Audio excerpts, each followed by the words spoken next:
क्या आपने कभी खुद को कमजोर, असफल या सीमित महसूस किया है?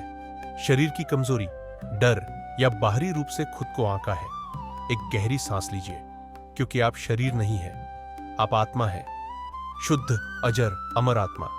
आइए एक छोटी सी कहानी से समझते हैं। एक बार एक बालक अपने गुरु के पास गया और बोला, गुरुदेव, मैं खुद को कमजोर महसूस करता हूं। मैं देखने में साधारण हूं और मुझसे कुछ बड़ा नहीं होगा।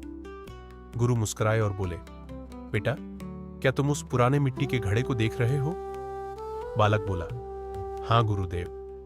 गुरु बोले, उस घड़े को तोड़ दो। बालक ने घड़ा तोड़ दिया। गुरु ने फिर पूछा, अब बताओ, क्या पानी चला गया? बालक बोला, नहीं, पानी तो अब भी वहीं है, बस अब वो बह गया। गुरु मुस्कुराए और बोले, बस बेटा, शरीर उस घड़े जैसा है, नश्वर, बदलने वाला, लेकिन आत्मा उस जल की तरह है, अमर, अडिग और बहती हुई ऊर्जा।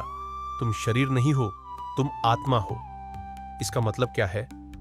जब हम खुद को सिर्फ शरीर समझते हैं तो हम सीमाओं में बंध जाते हैं। हम अपनी असफलताओं, अपनी शक्ल, अपने डर को अपनी पहचान बना लेते हैं। लेकिन जब हम समझते हैं कि हम आत्मा हैं, तब हम जानते हैं कि हमारी असली शक्ति शरीर से परे है।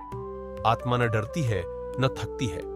वो केवल अनुभव करती है और सीखती है, जैसे पैरा ओलंपिक खिलाड़ी जो शरीर की सीमाओं के बावजूद दुनिया जीतते हैं। क्यों?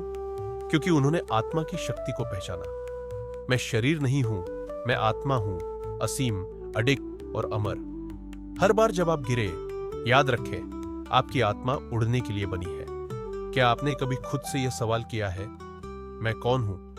एक नाम, एक चेहरा, एक शरीर। हम दिन भर आईने में खुद को देखते हैं, लेकिन जो दिखता है वो सिर्फ बाहर का आवरण है। असल में आप वो नहीं हैं जो शीशे में दिखता है, आप वो हैं जो अंदर महसूस करता है।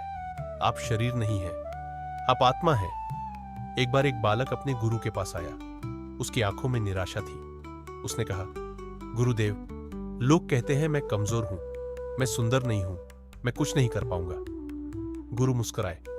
उन्होंने एक मिट्टी का घड़ा दिखाया और बोले, इसे देखो, इसे तोड़ो। बालक ने घड़ा तोड़ा। पानी जमीन पर फैल गया। गुरु बोले, देखो, घड़ा टूटा, लेकिन उसका अंदर का जल अब भी पवित्र है। शरीर टूट सकता है, थक सकता है, लेकिन आत्मा कभी नहीं।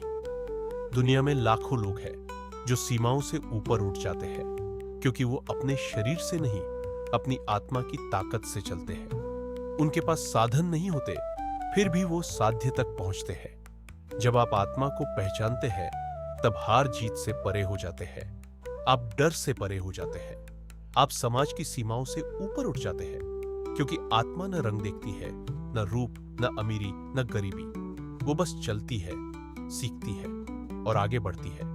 हर सुबह जब आप उठते हैं, आईने में देखिए और कहिए, मैं आत्मा हूं, शुद्ध, बुद्ध, सिद्ध आत्मा। आपका आत्मविश्वास शरीर की बनावट से नहीं, आत्मा की पहचान से आता है।